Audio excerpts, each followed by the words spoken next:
E se o próximo Papa pudesse mudar o curso da Igreja Católica para sempre? Em todo o mundo, os sussurros estão crescendo e um único nome continua se destacando dos demais.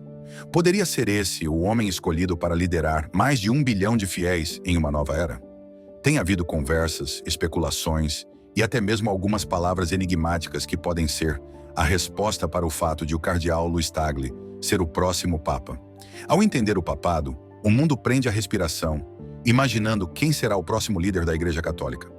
Com sussurros, tradições e influência divina guiando o processo, um nome continua ecoando nos salões sagrados do Vaticano: o cardeal Luiz Antônio Tagle. Será que esse carismático e mundialmente amado cardeal será o próximo Papa? Fontes próximas à cúpula do Vaticano afirmam que a escolha lá está feita. Mas antes de chegarmos ao motivo pelo qual ele é a escolha perfeita, precisamos falar sobre o papel que o Papa realmente desempenha. O Papa exerce um dos papéis mais profundos e influentes do mundo. Como líder espiritual de mais de 1,3 bilhão de católicos, ele é mais do que apenas o chefe da Igreja Católica. Ele é um símbolo global de unidade, esperança e continuidade. Enraizado na história e na fé, o papado serve tanto como uma ponte para a tradição, quanto como um farol de orientação para o futuro. As origens do cargo papal remontam a quase 2000 anos atrás, a São Pedro, um dos 12 apóstolos de Jesus Cristo. De acordo com a tradição católica, Jesus confiou a Pedro a liderança da comunidade cristã primitiva, declarando de forma célebre: "Tu és Pedro, e sobre esta pedra edificarei a minha igreja." Pedro tornou-se o primeiro bispo de Roma, e seus sucessores, uma linha ininterrupta de papas, são vistos como herdeiros espirituais desse mandato divino. Essa continuidade histórica confere ao Papa um papel único na Igreja. Como vigário de Cristo, ele é considerado o representante de Cristo na Terra, uma figura de imensa autoridade espiritual. Ao mesmo tempo, o Papa também é um líder temporal, navegando pelas complexas realidades da sociedade moderna. As responsabilidades do Papa são tão diversas quanto significativas, abrangendo orientação espiritual, engajamento diplomático e liderança moral. Como professor supremo da fé católica, o Papa define a direção teológica e as prioridades pastorais para a Igreja global. Por meio de encíclicas, homilias e cartas apostólicas, ele esclarece questões de fé e doutrina. Seus ensinamentos influenciam não apenas a Igreja, mas também discussões mais amplas sobre ética e moralidade. Além da Igreja, o Papa atua como um construtor de pontes entre as nações, envolvendo-se em esforços diplomáticos para promover a paz e a compreensão. O Vaticano mantém relações diplomáticas formais com mais de 180 países, o que dá ao Papa uma plataforma única para tratar de conflitos globais, disputas na mídia e defender os marginalizados. Além de suas funções espirituais e diplomáticas, o Papa frequentemente se pronuncia sobre questões como mudança climática, direitos humanos e pobreza. Sua voz moral ressoa muito além dos limites da Igreja Católica, inspirando indivíduos e líderes em todo o mundo a agir em prol do bem comum. O papado é considerado um chamado divino. Os católicos acreditam que o Papa é escolhido por meio da orientação do Espírito Santo, garantindo que a liderança da Igreja esteja alinhada com a vontade de Deus. Essa dimensão espiritual imbui o cargo papal com um senso de sacralidade e propósito que vai além do comum. No entanto, os desafios do mundo moderno exigem que o Papa equilibre a tradição com a adaptabilidade. Seja abordando a era digital, o diálogo interreligioso ou a justiça social, as decisões e ações do Papa repercutem em todos os cantos do mundo. No entanto, apesar da estabilidade associada ao cargo papal, essa não é uma função permanente. A sede do Papa, conhecida como Santa Sé, fica vaga em duas circunstâncias: a morte do Papa ou sua renúncia. Historicamente, a maioria dos papas tem servido até sua morte. No entanto, em 2013, o Papa Bento XVI tomou a extraordinária decisão de renunciar, citando sua idade avançada e o declínio de suas forças. Sua renúncia não teve precedentes nos tempos modernos, mostrando a dimensão humana do papado e as imensas pressões que ele acarreta. Quando o cargo fica vago, a atenção do mundo se volta para o processo solene e secreto de escolha de um novo Papa, uma decisão que tem um peso imenso tanto para a Igreja Católica quanto para a comunidade global. Mas antes de explicarmos como o novo Papa é escolhido, vamos falar um pouco mais sobre o atual chefe da Cidade do Vaticano e da Igreja Católica, o Papa Francisco. Jorge Mário Bergoglio, conhecido mundialmente como Papa Francisco, tornou-se uma das figuras mais transformadoras e inspiradoras de nosso tempo. Eleito em 2013 como o 263º do Papa da Igreja Católica, ele fez história de várias maneiras. Como o primeiro Papa jesuíta, o primeiro das Américas e o primeiro a escolher o nome Francisco em homenagem a São Francisco de Assis, seu papado sinalizou um novo e ousado capítulo para a Igreja. Desde o início, o Papa Francisco cativou o mundo com sua cordialidade, humildade e visão de uma igreja que está ao lado dos membros mais vulneráveis da sociedade. A liderança de Francisco tem sido nada menos que revolucionária. Rompendo com tradições centenárias, ele assumiu a missão de reformular a Igreja Católica como um refúgio de misericórdia e inclusão. Sua abordagem tem sido frequentemente descrita como um papado pastoral, focado não na autoridade institucional, mas em encontrar as pessoas onde elas estão, com compaixão e compreensão.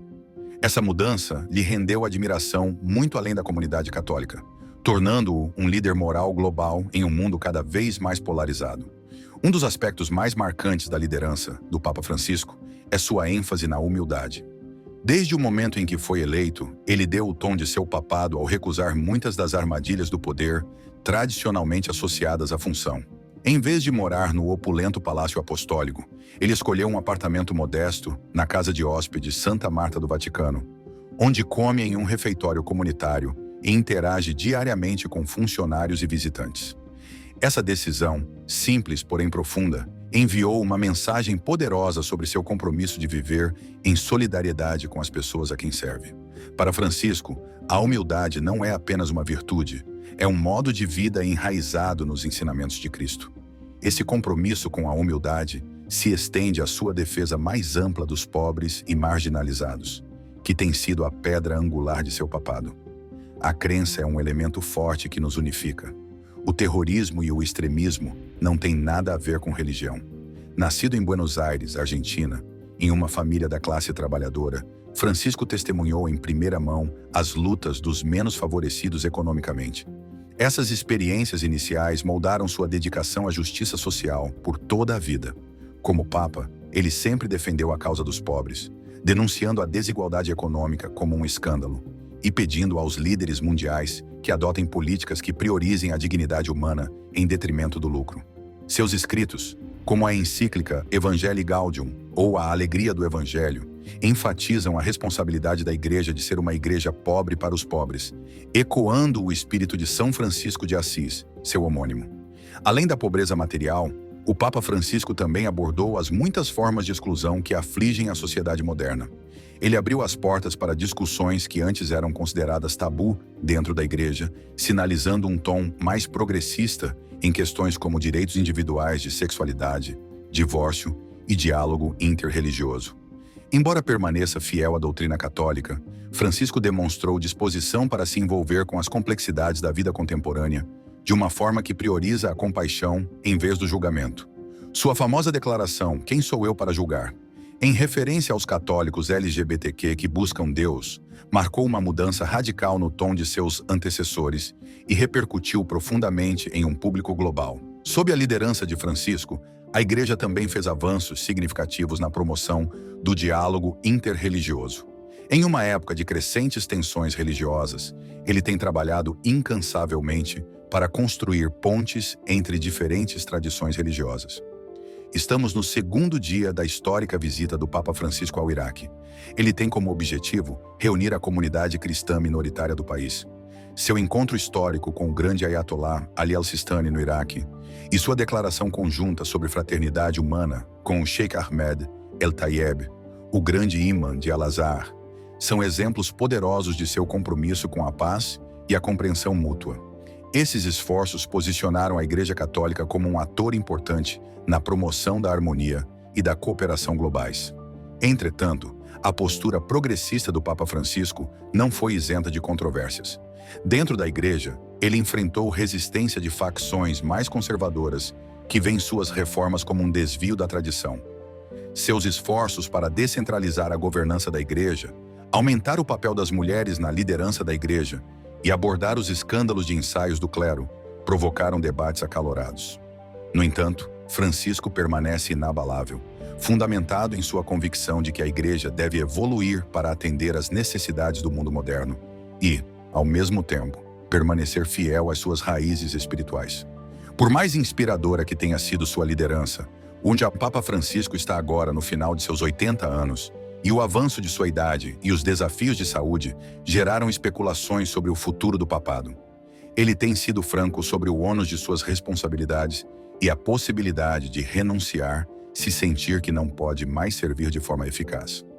Com isso, ele segue o precedente estabelecido pelo Papa Bento XVI, cuja renúncia em 2013 abriu caminho para a eleição de Francisco. Nos bastidores, há rumores de que Francisco começou a pensar em seu sucessor, alguém que possa levar adiante sua visão de uma igreja mais inclusiva e global.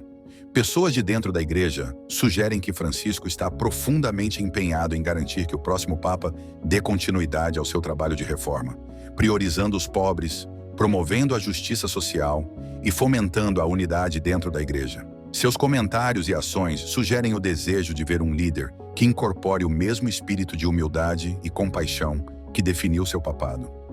Enquanto a igreja olha para o futuro, a pergunta permanece: quem levará adiante a missão do Papa Francisco? Será realmente o cardeal Louis Targali? A resposta pode muito bem determinar o curso da Igreja Católica para as próximas gerações. Mas como exatamente é escolhido um novo Papa? Como o Papa é escolhido? A eleição de um novo Papa é um dos eventos mais sagrados e secretos do mundo, repleto de tradições e rituais seculares. Conhecido como conclave, esse processo é uma mistura única de orientação divina, precedente histórico e tomada de decisão humana, projetado para garantir que o líder da Igreja Católica seja escolhido com grande cuidado e reverência. O conclave atrai a atenção mundial não apenas por causa de sua importância para os católicos, mas também por causa de sua intriga e mistério. O processo começa quando o assento papal conhecido como Santa Sé fica vago. Como já expliquei, isso pode ocorrer de duas maneiras: a morte do Papa em exercício ou sua renúncia.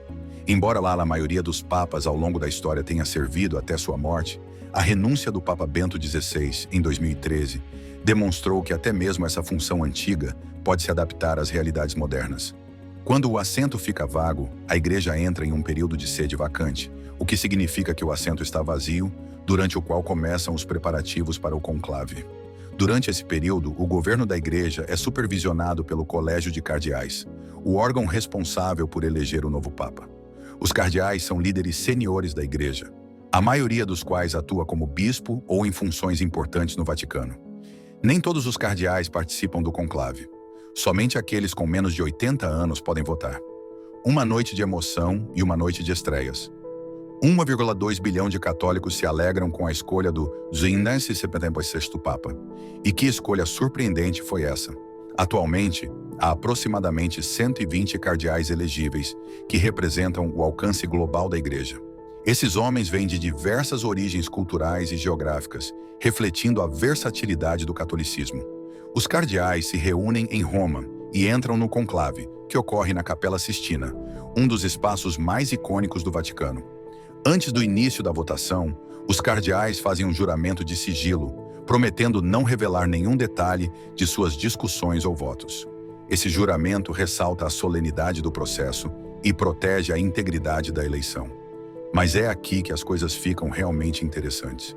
A própria palavra conclave vem do latim conclave, que significa com uma chave, significando as portas trancadas atrás das quais ocorre a eleição. O processo de votação é simples e simbólico. Cada cardeal escreve o nome do candidato escolhido em uma cédula, que é dobrada e colocada em um cálice. As cédulas são contadas e os resultados são computados. Se nenhum candidato receber a maioria necessária de 2/3, o processo é repetido até que se chegue a um consenso. Após cada rodada de votação, as cédulas são queimadas em um fogão conectado a uma chaminé visível ao público na Praça de São Pedro. A fumaça preta indica que nenhum papa foi eleito, enquanto a fumaça branca anuncia a eleição bem-sucedida de um novo líder. Além da mecânica prática da votação, o conclave está imbuído de um profundo senso de espiritualidade. Para os católicos, a eleição não é apenas um processo político ou administrativo, mas um evento guiado pelo Espírito Santo. Os cardeais são chamados à oração e à reflexão, buscando a sabedoria divina para ajudá-los a discernir a melhor escolha para a Igreja. A atmosfera da Capela Sistina, cercada pelos afrescos de Tirar o Fôlego de Michelangelo, que retratam o juízo final e a criação de Adão, serve como um poderoso lembrete da gravidade de sua decisão. Os critérios para a escolha de um papa não são explicitamente definidos, deixando espaço para os cardeais pesarem vários fatores. Eles consideram o conhecimento teológico, a experiência pastoral, as habilidades diplomáticas e a visão do futuro da Igreja dos candidatos. Nos últimos anos, tem havido uma ênfase crescente na seleção de um papa na Capela Sistina todos os dias, até que eles tenham escolhido um papa que possa enfrentar os desafios contemporâneos, como a diminuição da frequência à Igreja, escândalos e a necessidade de maior inclusão. Quando um cardeal obtém a maioria necessária, ele é questionado se aceita o cargo. Se concordar, ele escolhe um nome papal, uma tradição que remonta ao Papa João II, no século VI. O novo Papa é então vestido com vestes brancas, preparadas especificamente para a ocasião, e apresentado ao mundo na sacada da Basílica de São Pedro, com o anúncio: Habemus Papam, temos um Papa. Eu lhes anuncio uma grande alegria. Temos um Papa. A eleição de um Papa é um momento de grande significado, não apenas para a Igreja Católica, mas para o mundo inteiro. O Papa serve como um guia espiritual para milhões de pessoas, uma voz moral em questões globais e um símbolo de continuidade em um mundo em constante mudança. O sigilo e o simbolismo do conclave aumentam sua mística, mas em sua essência é um processo profundamente espiritual, enraizado na crença de que o Espírito Santo trabalha por meio dos cardeais para fornecer à Igreja o líder de que ela precisa naquele momento da história. Embora o conclave permaneça fiel às tradições seculares, ele também reflete a natureza evolutiva da Igreja. A crescente diversidade entre os cardeais, com representantes da Ásia, África, América Latina e outros países, sinaliza o caráter cada vez mais global da Igreja. Essa mudança sugere que os futuros papas podem continuar a romper com a história do papado, dominada pela Europa, como visto na eleição do Papa Francisco, o primeiro Papa das Américas. À medida que a Igreja Católica olha para o futuro, o conclave continua sendo um processo que combina reverência pelo passado com esperança para o futuro, garantindo que a liderança da Igreja seja escolhida com consideração e oração e um senso de propósito divino. Quando a fumaça branca sobe, o mundo sabe que um novo capítulo começou, liderado por um homem que carrega o peso da história e as esperanças de bilhões de pessoas em seus ombros, os candidatos. À medida que a Igreja Católica olha para o futuro, a questão de quem será o sucessor do Papa Francisco se torna mais importante. Com o Papa já no final dos seus 80 anos e enfrentando problemas de saúde, as especulações se intensificaram sobre qual cardeal poderia assumir o manto da liderança quando chegasse a hora. O próximo Papa herdará não apenas as responsabilidades espirituais da Igreja, mas também a complexa tarefa de abordar seu papel em evolução em um mundo em rápida transformação. Além do cardeal Louis Tagle, apenas alguns nomes ganham destaque de forma consistente. Um candidato proeminente é o cardeal Pietro, amplamente respeitado por sua perspicácia diplomática e experiência no gerenciamento das complexas relações globais da Igreja. Sua capacidade de lidar com situações delicadas, como acordos com a China e conflitos internacionais, o posiciona como um líder estável e pragmático. Pietro tem todas as qualidades de um papa tradicional, com foco na manutenção do papel da Igreja, como uma força estabilizadora nos assuntos globais. Outro forte candidato é o cardeal Mark Ouellet, do Canadá. Estudioso de teologia e chefe da Congregação para os Bispos do Vaticano, Mark tem influência significativa sobre a nomeação de bispos em todo o mundo, uma função que moldou sua profunda compreensão dos desafios e oportunidades da Igreja. Sua profundidade intelectual e experiência administrativa fazem dele uma escolha atraente para aqueles que buscam um líder fundamentado na integridade doutrinária, mas capaz de atender às necessidades modernas da Igreja. O cardeal Christoph Schönborn, da Áustria, também é frequentemente mencionado como um possível papa. Conhecido por seu rigor intelectual e sensibilidade pastoral, Christoph tem sido uma figura influente no diálogo interreligioso, especialmente com as comunidades judaica e muçulmana. Em todo o mundo, em toda a humanidade, há um senso religioso. É claro que algumas pessoas no mundo negam a existência do divino e temos que respeitar sua consciência e sua convicção. Mas, de modo geral, todo ser humano tem um senso religioso, um senso para o divino. Sua capacidade de unir, dividir e promover o entendimento mútuo alinha-se à missão da Igreja de promover a paz e a reconciliação em um mundo cada vez mais polarizado. Entretanto, nenhum candidato gerou tanto entusiasmo e expectativa quanto o cardeal Luiz Antônio Tagle, das Filipinas. Muitas vezes chamado de Papa Francisco Asiático, Antônio é admirado por seu carisma, humildade e capacidade de se conectar com pessoas de todas as esferas da vida. Como diretor da Caritas Internationalis, a organização humanitária global da Igreja, ele demonstrou um profundo compromisso com a justiça social e com os pobres. O estilo de liderança de Luiz reflete o do Papa Francisco, enfatizando a compaixão, a inclusão e uma profunda compreensão da natureza global da Igreja. A escolha do próximo Papa, sem dúvida, refletirá as prioridades da Igreja para o futuro. Quando os cardeais se reunirem no próximo conclave, eles avaliarão as convicções teológicas, a experiência pastoral e a capacidade dos candidatos de desempenhar o papel da Igreja no cenário mundial. Mas e se a decisão já tiver sido tomada? O próximo Papa. Veja por que o cardeal Luiz Tagle será o próximo Papa. Como eu disse, entre os muitos nomes que circulam como possíveis sucessores do Papa Francisco, o cardeal Luiz Antônio Tagle se destaca como uma figura transformadora de Raja. Carinhosamente conhecido como o Papa Francisco Asiático, Luiz incorpora a humildade, a compaixão e a visão progressista que definiram o papado de Francisco. Sua jornada é tão inspiradora quanto seu potencial. Nascido em Manila, nas Filipinas, em 1957, ele cresceu em uma família modesta, vivenciando em primeira mão os desafios enfrentados pelos pobres. Esse histórico moldou profundamente suas prioridades como padre e, mais tarde, como cardeal. Ordenado em 1982, ele rapidamente ganhou reconhecimento por seu brilhantismo teológico e profunda empatia pelos marginalizados. Com o passar dos anos, Luiz se tornou conhecido por sua capacidade de se conectar com pessoas de todas as esferas da vida, usando sua simpatia e narração de histórias para comunicar ideias espirituais complexas de uma forma que ressoa universalmente. Em 2012, o Papa Bento XVI o elevou ao posto de cardeal, reconhecendo sua excepcional liderança e qualidades pastorais. Desde então, Luiz ganhou destaque não apenas na Igreja, mas também no cenário global. Como presidente da Caritas Internationalis, a organização humanitária global da Igreja, ele liderou os esforços para combater a pobreza e lidar com as mudanças climáticas.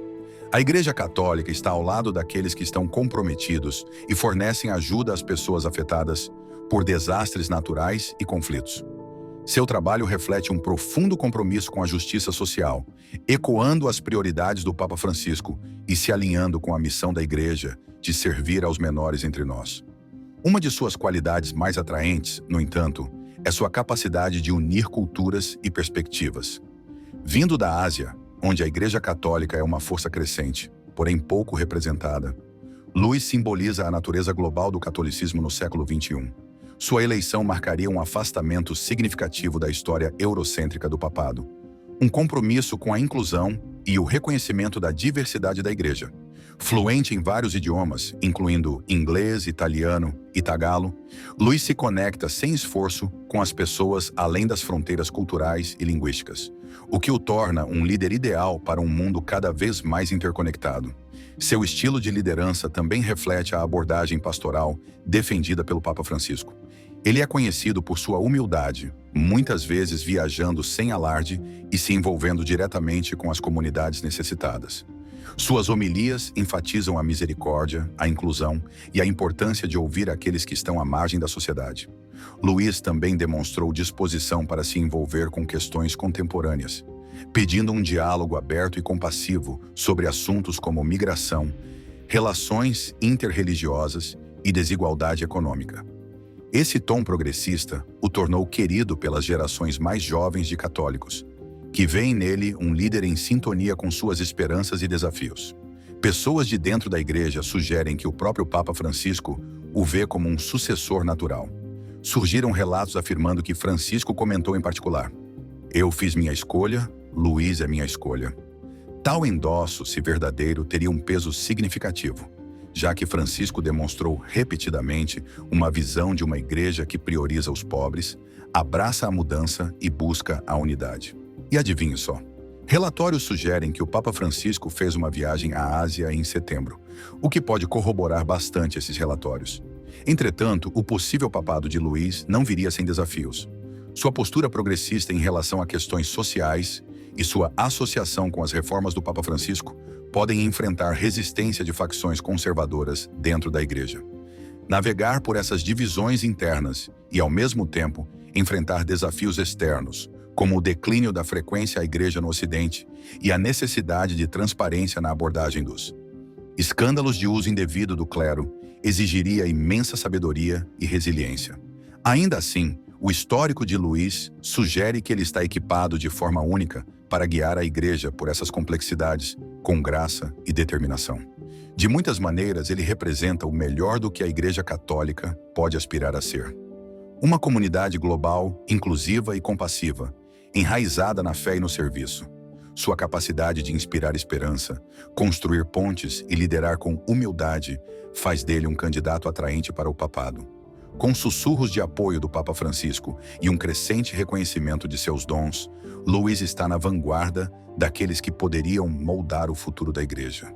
Mas quem você escolheria? Quem você escolheria? Deixe-nos saber nos comentários.